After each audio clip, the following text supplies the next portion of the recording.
Oh, hey, it's been a minute since I did one of these, right?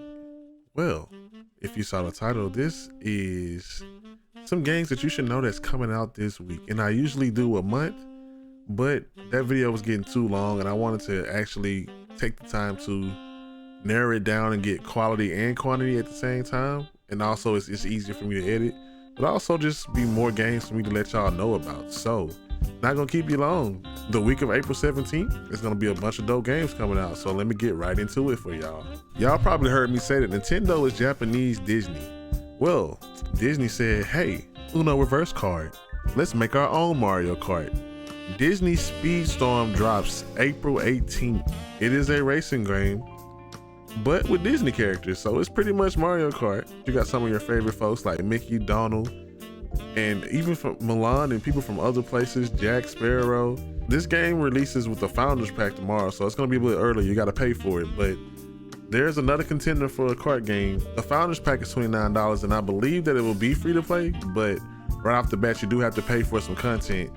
And I feel like what they're gonna do is you gotta spend some money to get some more characters. The game does look fun, but take what you will from that. Next up, we got a dope indie game that does something a little bit different. Do you like rhythm games? Do you like rock and roll music? And do you like throwing hands?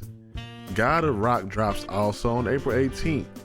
When you engage in over-the-top musical battles in the competitive rhythm-based fighter, and it's so many tracks, 40 original songs, and 12 different characters. And it's pretty much a fighting game, but with rhythm-based gameplay. And I think this one's gonna be dope. It has story mode, training mode, track editor, and apparently you can put your own spin on your favorite tracks by adding and taking notes out of it. This game looks very interesting. I love the art, I love the concept. And God of Rock is looking to be something different.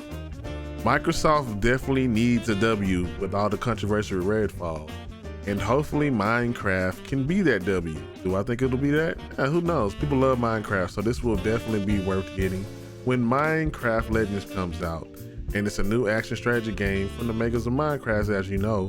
And the game actually looks pretty good. I'm not the biggest fan of the Minecraft graphics, but I know that it will be definitely good for the fan base and something that they can look forward to, because they ain't been getting a lot of things to look forward to over there on Xbox. But check it out when it comes out April 18th.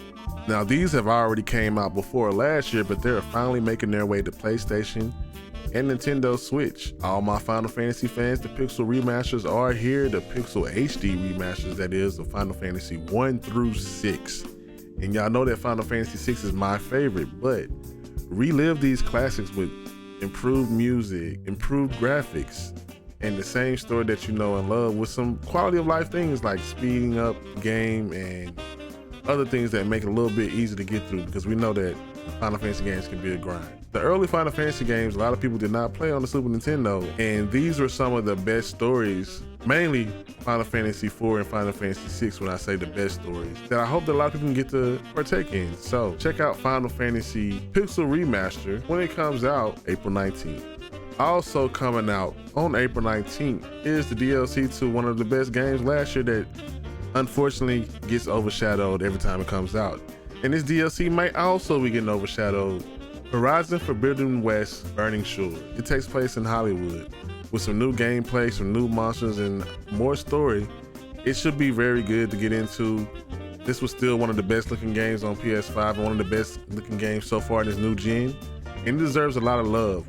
Let's hope that it can get some more love when it comes out between these big games like Jedi Survivor and, unfortunately again, Legend of Zelda Tears of the Kingdom. Coming out April 20th is episode 2 to one of my favorite relaxing games that I've ever played.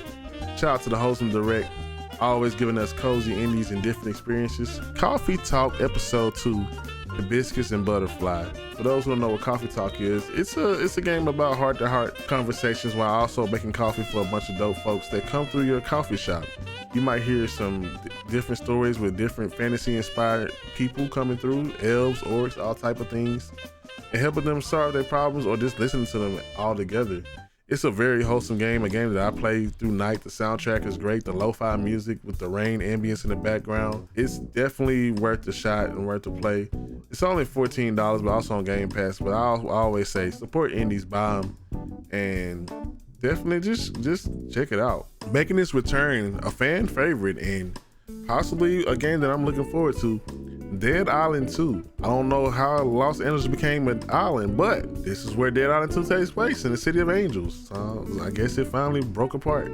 But for those who played the old one, you know that it's a type of melee sandbox game that, well, it's a bunch of zombies, and we know we love zombies. And how can you survive with a bunch of different dialogues and choices? You got 6 different characters with their own abilities, as well as a co-op adventure you can play with other folks, and online mode. It's gonna be a good time. I don't know why I haven't heard a lot, because I know this game was anticipated, but I really have not heard anybody talking about it. But it's sure to be a big game when it comes out April 21st. And my most anticipated game on this list, the Advance Wars 1+2 Reboot Camp. And I was saying earlier that this has been a year of reboots for Nintendo or the Game Boy Advance or the GameCube. Like, I'm so happy to see some of my favorite Game Boy Advance games come back.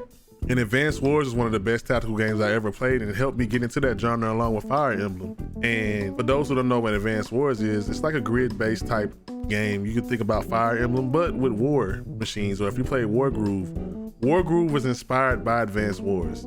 Advance Wars 1+2 Reboot just looks amazing. The UI looks great, the graphics look good, the music looks good. They've added a bunch of things like multiplayer. You got online multiplayer, create your own maps. You have challenge mode. Like, there's so much to do in this game, and it's well worth the price. I don't care what nobody says. Definitely check this game out for my tactical fans. It's like playing chess, but with war pieces. So I can't wait to play this when it comes out, April 21st. And that's my list. I want to keep doing these more and more, but let me know how y'all feel in the comments. So what game are you looking forward to? Anything on this list? Do you want me to keep making videos every week to let y'all know what's coming out? If so, let me know in the comment section, but I appreciate y'all. Y'all take care, and bye.